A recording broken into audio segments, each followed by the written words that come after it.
Hi everyone, welcome back to another episode of SquareXO on the news. Don't forget you can follow us at twitter.com/square_xo, facebook.com/squarexo, instagram.com/squarexo podcast, patreon.com/squarexo, youtube.com/johansonwater, and we're also on Spotify, iTunes, Podbean, Google Podcasts and other podcast services too. Okay, so today we're going to be talking about Dreams, which is getting an early access release on the PlayStation Store this spring. The early access release says Media Molecule is intended for creators who want to be part of the Dreams experience from the beginning, allowing them to create and access tools that the developers use themselves. Now, apparently, the early access edition of Dreams won't include the full feature set planned for the full release, but they will be adding more and more features as time goes on.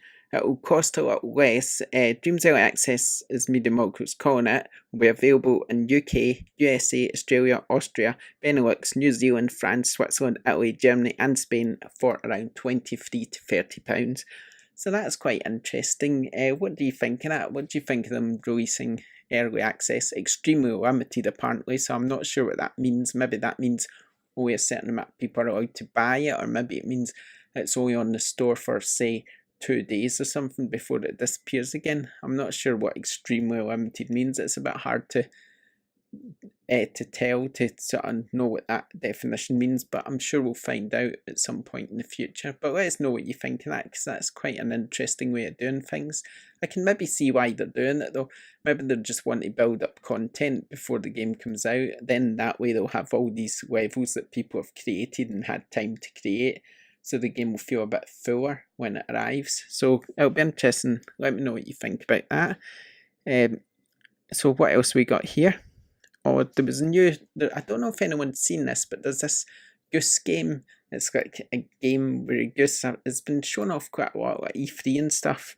It looked quite cool, but it's been delayed now. House, the developer, has said that due to circumstances beyond their control, our Goose game will not be arriving until late in 2019. This means we'll be making the best Goose game possible. Thanks to your patience. We'll get this to you as soon as we can. Has anyone seen the Goose game? Do you know what I'm talking about?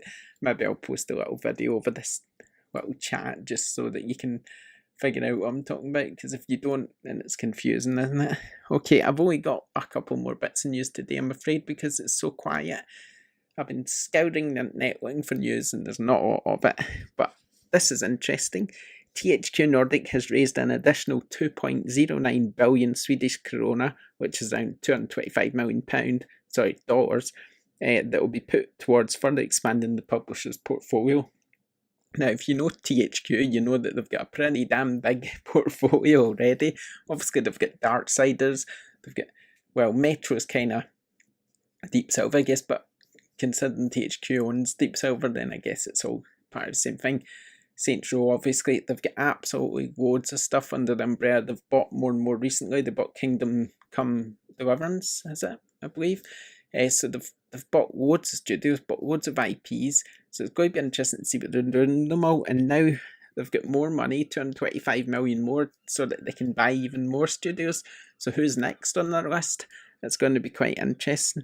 Apparently, in a statement, THQ said it intends to use the proceeds to finance new acquisitions of franchises, game development studios, or other assets which complement the operations and to enable a higher rate of investment in the development of the company.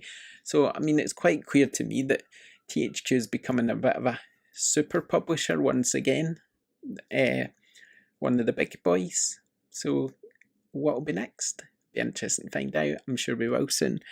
Okay, last bit of news, I'm afraid, and that's for Anthem review scores. Some of them are out there. We don't have a review copy ourselves yet. I'm not sure if a lot of these review scores will be from a copy of the game or from the early access, because obviously you're able to access it early. I imagine, considering who the reviews are from, these will be from bigger sites, because there's not a lot of reviews going about at the moment.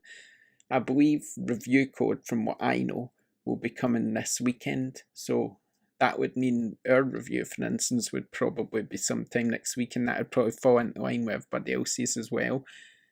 That could give time to give a more accurate review. It's hard to review a game like Anthem, I think, when for instance, the public servers aren't live yet and the public aren't playing, so how can you really review a game like that is so reliant on playing online when you're just playing with a few select people? So the review scores I wouldn't go too much into yet. Obviously there's a day one patch as well, which is going to improve things, so reviewing a game before things like this happen seems a little bit, I don't know, it seems a little bit silly, but we'll tell you scores anyway. Right, so we've got GameSpot with 6, CG Magazine with 7, Digital Fix with 7, Destructoid with 7, Flickr and Myth, whoever they are, with 5.5, and also the French site Dukes Act 2 with 14 out of 20. So at the time of writing, Anthem's Metacritic rating is roughly 65, which is pretty low, and I bet he is pretty miffed about that and thinking to himself, well, we wish we'd done better than that. But then EA kind of shot itself in the foot by releasing Apex Legends a couple of weeks before Anthem comes out. I still don't understand why they did that. Seems a bit of an odd thing to do, doesn't it? But hey, who am I? I'm not a game publisher. I'm sure they know what they're doing. So yeah, look out for our reviews of that. I'm sure we'll have one next week, along with plenty more reviews. There's plenty to come on squarexo.co.uk. So make sure you visit the site, give us a like, give us a subscribe, give us a little review, all thumbs up, and we'll see you next time. Bye.